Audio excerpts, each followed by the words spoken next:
Agencies च्या कार्यालयावर हा छापा जो आहे तो या ठिकाणी अन्न पुरवठा अधिकाऱ्यांकडून मारला जातोय।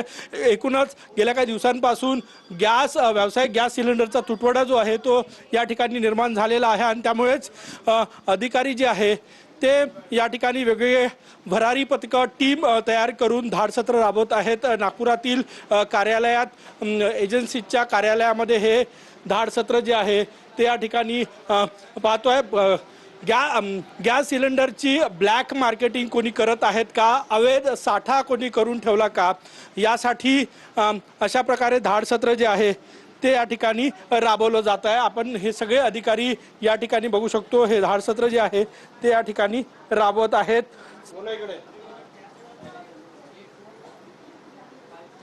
मॅडम स्टॉक रजिस्टर आपल्याकडे स्टॉक रजिस्टर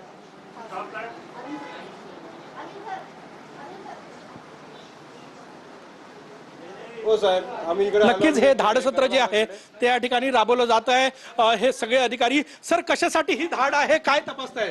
सर, जे गॅसची टंचाई आता निर्माण झालेली आहे आणि जे साठवणूक होत आहे त्यानुसार माननीय जिल्हाधिकारी साहेबांनी आम्हाला जे निर्देश दिलेले आहे की या नागपूर शहरामध्ये जेवढ्या गॅस एजन्सीज आहे त्यांची तपासणी करून साठेबाजावर नियंत्रण मिळवण्याकरिता हे धाडसत्र सुरू आहे। नक्कीच आपण ही रेड जी आहे ती या ठिकाणी बघू शकतो। अन्न पुरवठा अधिकाऱ्यांकडून ही रेड जी आहे ती या ठिकाणी मारली जात आहे। गॅस एजन्सीच्या कार्यालयावर हे धाडसत्र जे आहे ते या ठिकाणी राबवलं जात आहे आणि सगळ्यात महत्त्वाचं म्हणजे ब्लॅक मार्केटिंग केली आहे का गॅस सिलेंडरची त्याची तपासणी जी आहे ती या ठिकाणी केली जात आहे। अत्यावश्यक सेवा कायदा लागू झालेला आहे त्यामुळे थेट गुन्हा दाखल जो आहे तो केला जाणार आहे आणि त्यामुळे हे धाडसत्र जे आहे ते या ठिकाणी राबवलं जात आहे। नागपूर जिल्हाधिकारी डॉक्टर विपिन इटनकर यांच्या आदेशानं अशा प्रकारच्या वेगवेगळ्या टीम तयार करण्यात आलेल्या आहे आणि या टीमनं हे धाडसत्र जे आहे ते या ठिकाणी राबवलेला आहे। स्टॉक चेक केला जातोय, ब्लॅक मार्केटिंग होत आहे का सिलेंडरची हे चेक केलं जात आहे। सगळ्यात महत्त्वाचं म्हणजे 403 का काहीतरी आहे स्टॉक। काय तपासताय सर तुम्ही? सर, यांच्याकडला मी स्टॉक रजिस्टर पास आहे। यांच्याकडे आता स्टॉक किती उपलब्ध आहे आणि आज त्यांनी किती डिलिव्हरी केलेला आहे आणि याच्याकडे आजच्या तारखेमध्ये किती स्टॉक बॅलन्स आहे आपला डोमेस्टिक आणि कॉमर्शियल, काय काय ब्लॅक मार्केटिंग होण्याची शक्यता आहे का त्याच्यामुळे? बघू यांनी आपण त्यांना दिलेल्या नंबरनुसार यांनी काही ब्लॅकमध्ये काही वाटप केलेलं आहे का आणि पावती रोजच्या विक्री डिलिव्हरी रिपोर्टनुसार यांनी त्याचप्रमाणे वाटप केलं की त्यापेक्षा अधिक वाटप केलं आहे हे सुद्धा मी काय कारवाई होऊ शकते? याचं असेल तर एसी ॲक्टनुसार यांच्यावर कारवाई करू आम्ही। यांच्या ऑफिसला एक प्रस्ताव पाठवू गॅस सस्पेंड करण्याकरता। नक्कीच आपण हे दृश्य या ठिकाणी बघू शकतो। अन्न वितरण अन्न पुरवठा विभागाच्या अधिकाऱ्यांच्या पथकानं हे धाडसत्र जे आहे ते या ठिकाणी राबवलेलं आहे आणि गॅस एजन्सी HP ची ही गॅस एजन्सी आहे आणि कुठे ब्लॅक मार्केटिंग तर होत नाही ना याची तपासणी जी आहे ती या ठिकाणी केली जात आहे। आपण हे दृश्य या ठिकाणी बघू शकतो बघा। अन्न वितरण विभागाचे अधिकारी या ठिकाणी करतात कारण की व्यावसायिक गॅस सिलेंडर जे आहे ते सध्या मिळत नाही आणि जे डोमेस्टिक सिलेंडर आहे त्याचे हे ब्लॅक मार्केटिंगच्या काही तक्रारी होत्या, अतिरिक्त पैसे देऊन सिलेंडर वितरण होत असल्याच्या तक्रारी होत्या।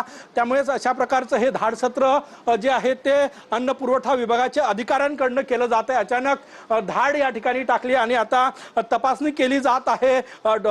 रजिस्टर तपासलं जात आहे की जेवढा स्टॉक यांना दिलेला आहे तो कशा प्रकारे वितरित झाला, अवैध साठा तर करून ठेवलेला नाही ना याची तपासणी या ठिकाणी अन्न पुरवठा अधिकाऱ्यांकडून केली जात आहे। हे धाडसत्र जे आहे ते या ठिकाणी एजन्सीमध्ये गॅस एजन्सीमध्ये राबवलं जात आहे। वेगवेगळ्या हॉटेल्समध्ये सुद्धा धाडसत्र जे आहे ते या ठिकाणी राबवलं जात आहे आणि सगळ्यात महत्त्वाचं म्हणजे नागपूरचे जिल्हाधिकारी डॉक्टर विपिन इटनकर यांनी आदेश दिलेला आहे आणि त्या आदेशामुळे जे आहे ते या ठिकाणी हे धाडसत्र संपूर्ण राबवलं जात आहे।